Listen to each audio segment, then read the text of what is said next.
in a way it feels hard to speak or to verbalize after such a kind of visceral and bodily film. So if we could start by just taking a minute.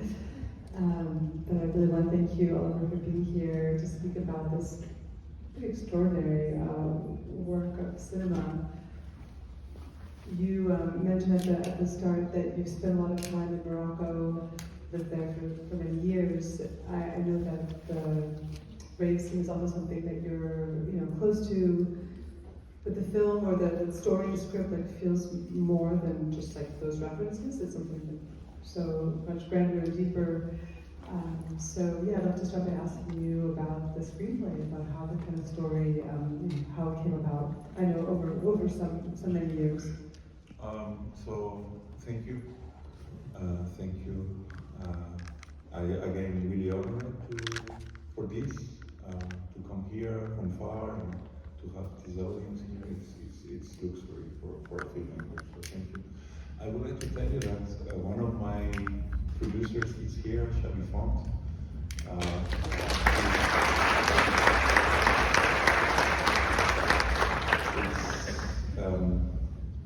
It's important to be really well surrounded. I have an amazing team and producers that are really committed to the film. We think that producers, they are like, always the bad guys, but they are who work the most, more the hardest. They want to take more risk. It's really thankless to be a producer.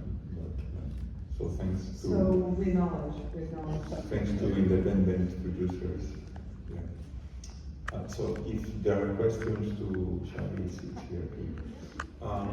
So I'm a filmmaker of images, since I'm a kid. When you see pictures of myself when I was a child, I'm never looking at the camera. I'm all the time playing. I'm all the time, since I'm a child, making films. In a way, for sure was like in a way to escape or to transcend the present, So I'm a filmmaker of images, There is a flavor, there is a taste, of images. When there is an image, the color, the texture, the brilliance, the tempo of the image, it's something that I like. So the beginning of my projects are always images.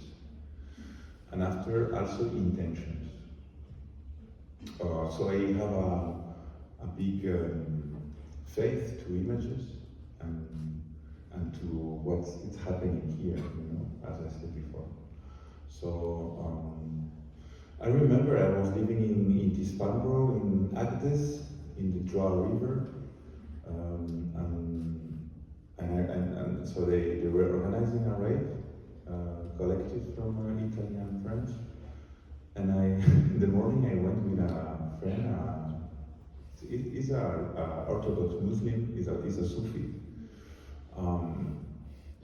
and we went to visit this, this rave. With the parking, with all the trucks and all these people. And I remember he said, "These are the Muslims of the future." And I say, wow. What a connection, I remember after we did a trip together, and it was beautiful, how the relation between these punks and this Sufi, we say, it was beautiful. So in a way, it's something that is on me, I like these two things, and yes. And as I say, my intention was also to use cinema as a place for catharsis. I think that this film obliges you to look inside, That is something that we usually don't do much. And sometimes it's not nice what to see inside, Was there a first image you're saying that you worked so intuitively with images and concepts? Was there, a first image for this first Sirāt? You never know what is first, because I was living in Tangier. I was living since after 5 years. I did my first feature there, and I had images from the desert, trucks crossing the desert, and in a way it was a call also to go to the desert to live, you know. My first feature went to Cannes to director's fortnight, and I could come back to my country, but I felt that I needed to go deep in Morocco more.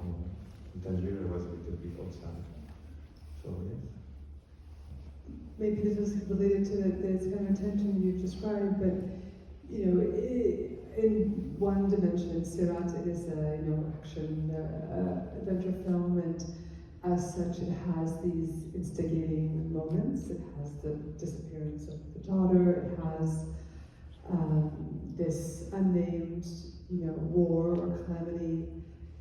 But those kind of narrative threads aren't fully named or fully defined. They're on this kind of somewhat, abstracted level. And I just was wondering, why that works for you, why that matters to you, and I just wondered, is that part of being more rooted in this kind of fragile present? You don't know the full backstory, you don't know the full lore, but you're in this limbo that's so powerful. Is that part of how you're thinking about developing these stories? I think art is about making a cocktail between light and shadow, between clearness and obscurity, between you want to say something, but you want to evoke at the same time. So it's a balance, when you want to say too much things, you don't say nothing, and you keep images. When you put too much weight into images, when images are just instrumentalized to say things or to narrate, can I say narrate? It happened what is happening with most of contemporary cinema, that the images are tired, they don't have all the layers that an image has, symbolism, universal archetypes, sensoriality, So, yes, I like that a spectator imagine things, or that the film has answers to questions that he's having through the film, Sometimes they say to me, the most orthodox script writers, they say to me that my characters are not developed.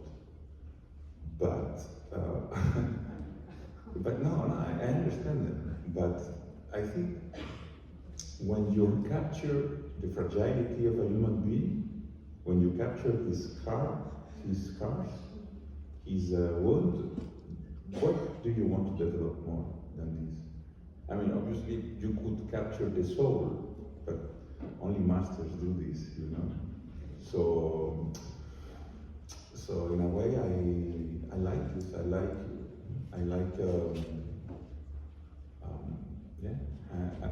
It's a balance again, And secretly, subtly, you are through feelings, through the sensuality, you are understanding a lot of things. Yeah, I mean that seems to be such It's just another level of perception. Yes.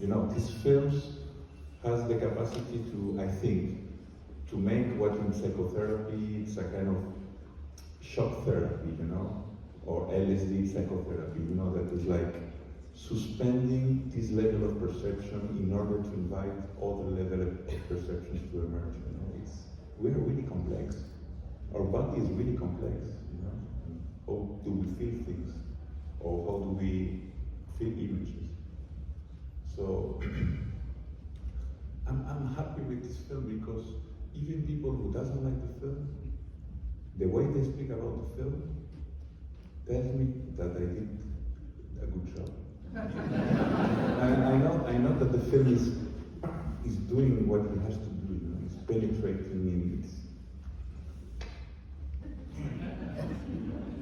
No, I mean this kind of sensorium and this kind of suspended perception is just, I think you can talk about immersive cinema or transcendent cinema, but that barely kind of scratches the the experience of what it's like to be so close to these emotions and to these scars as you say them.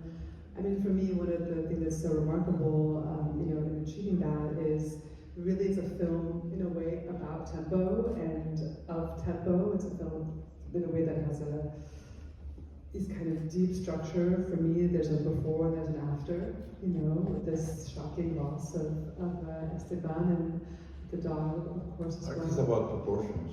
Yeah. And every language is about geometries. but you construct that geometry in a way that creates what you're describing, this kind of shock therapy, this kind of absolute shock of emotion and perception. And I'm just, you know, wondering, just to hear more from you, like how you've given us this kind of enormity of, you know, human emotion, human desolation, also human companionship. Like, how did you, with the story and with the actors, like how did you go even deeper, you know, to this, which also goes even deeper ecstasies, deeper pleasures, you know, this kind of second half of the film. Like, how do you think about the geometry of the film, the rhythm? This kind of geometry of the film, how you go deeper and deeper into places where... As I said, I trust on images, you know, and I trust on the spectator. I think that the key thing also is that I protect the images that I have at the beginning of the creative process. I'm not more sensitive than other filmmakers. You know, when they are starting dealing with images, these images, they are connected with their inconscient and with their collective inconscient. I was dancing this film. You know, I wrote the script dancing on dance floor. I was there, closing my eyes and, you know, and developing the images. So imagine, I was fishing images, you know, on a really specific place, you know. So, the cinema is so long, the creative process, that, as I said before, there are tired images when they arrive at the edit table, you know. So I think the key thing is that I protect the images from myself. Artists, we are the worst enemies of our piece of art. We are I mean, at some point we have to stop, you know, and to let these images make their work, you know. Protect this kind of intimacy and power that we've, you know. This complexity that an image has. Yeah, yeah. So, okay, so let's talk more about the making of the film and of the making of these images. I mean, and of course the people who, you know, who animate them. I'd like to talk a little bit about the casting and these incredible group of actors, mostly professional, as I understand it. Of course, also Sergi López and you know, the child who are professional actors. How did you kind of meet or encounter or cast, you know, this kind of group of ravers, of folks? I like people a lot. Yeah. So a few of them, they were my friends already, like Vicky, for example, and so the director of casting is a friend of mine who always made the clothes in my films. But she's a raver, so she was perfect with the casting. So she went with a band through different raves and community crews. She visited a lot of communities. And she was looking for good people, you know. We didn't want it to, I mean, I'm someone I judge a lot, you know, in general. So when I make my films, I like to don't make the same mistakes. So I like to make films with people that don't judge. It's something that I like from these characters, you know. They don't judge each other. Even the father is there, you know, but he's not judging them, you know. And I think so. So we are looking for good people. And what is good people? Simple people. Simplicity is a sign of maturity. You know, so yes, you try to create a family. After, I'm a slow filmmaker. You know, I take time to make my films. So I have time to work with them. They come to my house in Galicia, where I live in the countryside. So we watch films, we go to work in the nature, we build something. Because at the same time, my films are really difficult to shoot. You know, we are going through our limits. That I think art is about it. You know? Art, spirituality, rave culture is about jumping to the others. You know, so you need to be really well surrounded. I mean, you need people really committed. You we are psychologically, physically, spiritually, it's tough to make a film. It's like fragile. You spoke at the beginning about, of course, we haven't talked about this kind of incredible landscape that you're working with. Can you talk about shooting on location, shooting on the ground with this group of people, just how long you were shooting, what the experience was, being together in this place? Yes, I mean, I like to shoot in nature, not because it's beautiful and it's a beautiful frame. I like to shoot in nature because nature is inhabited. You know, it's nature tests you, nature talks to you, manifests. You know, I mean, everything manifests. You know, everything is a manifestation. Someone that transcends us, but so that's what I like, you know, because that's what I would like to evoke as an artist. Hopefully, you know, to evoke through cinema that we live in a magical world, you know, to make a kind of, can I say, reenchantment. Yes. Yes, I don't know, yes. The landscape also has this sense of, of history, certainly of time. You talked about the kind of wounded landscape and the idea of it's almost kind of like ancestral, a scale of experience and of emotion that's being evoked. And so much of that is how you film, how you film the landscape, but also film your actors. I know you worked for many years with the same cinematographer. Can you speak a bit about that collaboration? And you talk so much about the importance of images, like how do you craft them and protect them as you said. Yes, me and my team, we come from the underground. And for example, my DOP, he never did an advertisement. So, I mean, it was the first time that we were putting, in my case, a camera on my car, you know, and that was, for example, one of the conversations we had, because we really admire American cinema from the 70s, you know, this cinema that is irregular, you know, that is like, sometimes you don't know what they talk about, the films. It's like you don't understand them, but you feel a lot. You feel a lot of things, you know. Two-lane blacktop, Easy Rider, Apocalypse Now, Vanishing Point.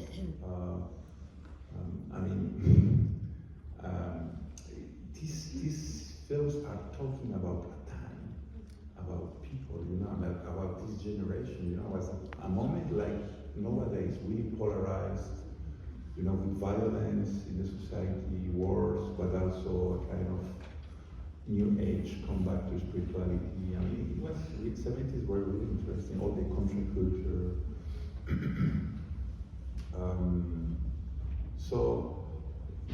But we are from Spain. We don't know to make this kind of films, you know. I mean, you need. I think you just did, but. But because we did, but that was the thing, and it was one of the different dangerous things that this project had, because we wanted to dialogue with this cinema, that American cinema that has a lot of hormones, you know, that it's spectacular, it's sexy, you know, because you know to do this kind of films. Isn't your genetic, you know, it's a tradition, you know, the craft is a tradition, so it's not something that you start. So how to dialogue, how to make an adventure film, you know, a genre film, but without our sensitivity and lack of craft, we'll say. So, and you see, for example, the use of point of view in this film is quite sober. We respect always the point of view where characters are. You know, in American cinema, you don't care about point of view, and I like it. You know, it's like when the truck explodes, we will have a camera here and here. No, it's good, and you do it really well. But the thing was how to do it in our way, you know, with the danger that if it's too sober, I mean, to evoke that there is a third world war, you know, if it's too sober, yeah. So yes, so I think it works. Yeah. It's even more. Respecting the point of view, make it even more realistic. More you are there. So there's this ceremony that is Sirāt. You feel it like being there. You know. The other collaboration I wanted to ask you about, of course, is the sound, and just to speak more about the construction. You know, so important narratively and sensorially. How did you develop that collaboration? On score. So the first images I had, I danced them. So in a way, they were being developed listening electronic music. And when I'm thinking on images, when I have this flavor of images, what I like, it's the color, as I say, or the grain, the texture, and music is about these two. When I'm thinking on music, I'm thinking also on the grain of the music, the distortion, the color, the tempo, the rhythm. You know, I think they work together in a way. You know, and again, I had time to work with my casting of composers and Canyon Ray. I could work 1.5 years before the shooting with him, you know. So when you have time, to create that time, speaking of your team and speaking of the way you work, to create that time to let these forms, you know, be to dig. We are not genius. It's just about dig deep. Yeah. Dig deep. So much of what I'm getting of, you know, the way you talk about your filmmaking is interest in the ritual and these different catharsis and rite of passage. Rite of passage, yeah. Did you want to say anything more about this kind of spiritual dimension and kind of what you kind of hope people take away from this experience, which is intense and one of a kind and devastating and beautiful. I like that there's, as you say, layers and so much complexity into what you can, you know, you're thinking about how human resilience, or the absolute tragedy of having to persist in a state of desolation, like it's all open, you know, how you can relate to the film. I don't know, I think I understand. Oh, sorry, we were talking about the beginning since you introduced the film about catharsis and this rite of passage and spirituality, and I was wondering if you want to say more about that. I mean, at the end, I mean, if you want to evoke transcendence, if you want to evoke that there is not one leaf in a tree that doesn't move for a perfect and intelligent way, if you want to evoke that even the most harmful of the pain, like losing a child, would be a mercy. It's through a specific, you can do it thematically, you can do it in other ways, but it's through a stylistic tools of cinema that you can evoke this, you know, a balance between this long tunnel of painful tunnel of being a human being, but through cinema to make a balance with light, you know, through the music. Music in this film is like on a ayahuasca ceremony or an LSD psychotherapy session, you know. It's like it's necessary, you know, to connect with your own in a way, but music is like giving you life at some point when you need it. You know, Icarus, these things, you know, so they work as Icarus, the music. So, but this is transcendence in cinema. It's something that if you look through it, you won't have it. It's like an accident, you know. I don't know if that's happened with Sirāt. There is this book called Zen in the Art of Archery. You know, it's a beautiful book.